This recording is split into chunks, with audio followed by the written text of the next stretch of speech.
सियासत के हिसाब से पश्चिम उत्तर प्रदेश राजनीतिक रूप से बेहद महत्वपूर्ण है, लेकिन इस पश्चिम उत्तर प्रदेश में ना तो अभी तक अखिलेश यादव अपना दौरा कर रहे हैं और ना यहाँ पर राष्ट्रीय लोकदल के मुखिया जयंत चौधरी। इसको लेकर जो तमाम कार्यकर्ता और चुनाव लड़ने वाले प्रत्याशी हैं वो बेहद परेशान हैं कि यदि बड़े नेता यहाँ पर आ जाते तो उनकी हवा बन जाती। वो क्यों नहीं आ रहे हैं, इसके पीछे क्या उन लोगों की सोच है, इसको समझने की कोशिश करते हैं बीजेपी के फायर ब्रांड नेता संगीत सोम जी से। संगीत जी, आपसे जानना चाहूँगा कि देखिए, पश्चिम उत्तर प्रदेश में कहते हैं कि जिसकी हवा चलती है वो पूरब तक नजर आती है, लेकिन अखिलेश यादव की बात हो, जयंत चौधरी की बात हो, क्यों नहीं आ रहे हैं? देखिए, अखिलेश यादव भी जानते हैं, जयंत चौधरी भी जानते हैं कि पश्चिमी उत्तर प्रदेश में उनका सुपड़ा साफ हो चुका है। पश्चिमी उत्तर प्रदेश में एक तरफा भारतीय जनता पार्टी, जितने निकाय हैं, जितने नगर निगम हैं, जितने जिला नगर पंचायत हैं, सब में भारतीय जनता पार्टी जीत के आ रही है। और भारतीय जनता पार्टी इसी में नहीं जीत रही है, ये नींव रखी जा रही है 2024 की। 2024 में एक तरफा मैं गारंटी के साथ कहता हूं कि उत्तर प्रदेश में 80 सीटें हैं, 80 की 80 सीटें भारतीय जनता पार्टी जीत रही है।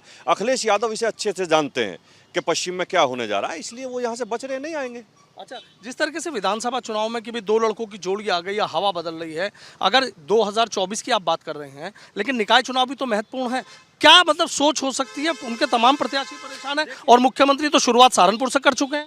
देखिए, होता क्या है, Bharatiya Janata party root level से काम करती है। हमारा सहारनपुर इधर से पहला जिला पड़ता है, तो हमारे माननीय मुख्यमंत्री जी ने वहाँ से शुरुआत की है।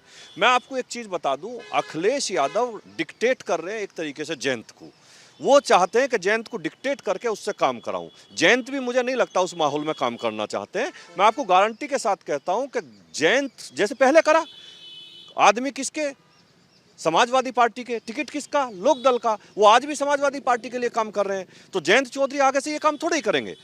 अखिलेश यादव जिस तरीके से जयंत को डिक्टेट करके काम करना चाह रहे हैं वो नहीं होगा। और इन दोनों में मैं आपको गारंटी के साथ कह रहा हूं, आज जो उथल पथल मची हुई है, गारंटी के साथ इनका गठबंधन भी नहीं रहने जा रहा है। नहीं रहने जा रहा, तो क्या ये भी वजह हो सकती है कि आमने सामने समाजवादी पार्टी और आरएलडी के नेता भी आमने सामने चुनाव लड़ रहे हैं, तो वे प्रचार करेंगे किसका जाके? नहीं, आपने देखा है हर सीट पे अधिकतर आमने सामने चुनाव लड़ रहे हैं, आरएलडी और समाजवादी पार्टी के नेता चुनाव लड़ रहे हैं। और मैं अखिलेश यादव जी के लिए कहना चाहता हूँ, विनाश काले विपरीत बुद्धि। वो जिस तरीके से अतीक का समर्थन करते हैं, जिस तरीके से मुख्तार का समर्थन करते हैं, उत्तर प्रदेश की जनता जान चुकी है कि अखिलेश यादव केवल माफियाओं के नेता हैं, वो पब्लिक के नेता नहीं है। और भारतीय जनता पार्टी, योगी आदित्यनाथ और भारतीय जनता पार्टी के कार्यकर्ता पब्लिक के नेता हैं, पब्लिक के कार्यकर्ता पब्लिक के साथ काम करते हैं। अखिलेश यादव माफियागिरी के सिवा कुछ कर नहीं सकते। आखिरी सवाल मेरा यह है कि आखिर ऐसी क्या वजह है अखिलेश यादव अभी तक चुनाव प्रचार में नहीं जुटे और उन्हीं की राह पर पश्चिम उत्तर प्रदेश में जयंत निकल पड़े, तो ये पीछे चलने की राह कहाँ नजर आ रही है? नहीं, उन्हें पता है कुछ है नहीं, आके होना कुछ नहीं है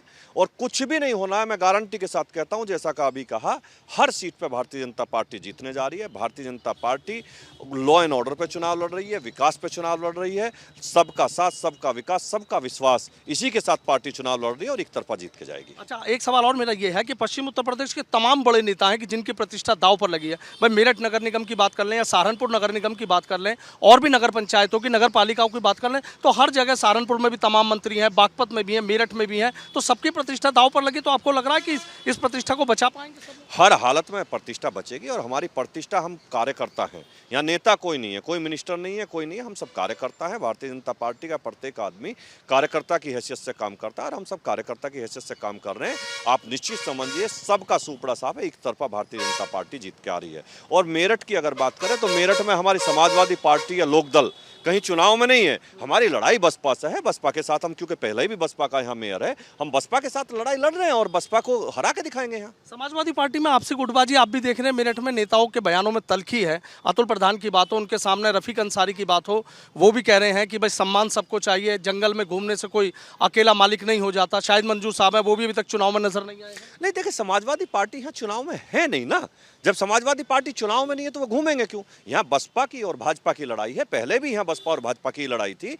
इसी लड़ाई को देखना है और ये भारतीय जनता पार्टी कम से कम 2 लाख वोटों से जीत के जाएगी। 2 लाख वोटों से? हर साइकिल कहीं नहीं दौड़ेगी? साइकिल है नहीं ना, कहीं साइकिल का यहाँ कभी कुछ नहीं है ना। अब है। बहुत बहुत शुक्रिया। तो देखिए, बीजेपी के फायर ब्रांड नेता संगीत सोम सीधा कह रहे हैं कि तमाम निकाय चुनाव जीतेंगे और ये निकाय चुनाव 2024 की नींव को मजबूत करेंगे और उसमें 80 सीटें जीतेंगे। अखिलेश यादव पर भी निशाना साधा और जयंत चौधरी पर भी। वीडियो जर्नलिस्ट सत्येंद्र सिंह के साथ सनुज शर्मा, एबीपी गंगा, मेरठ।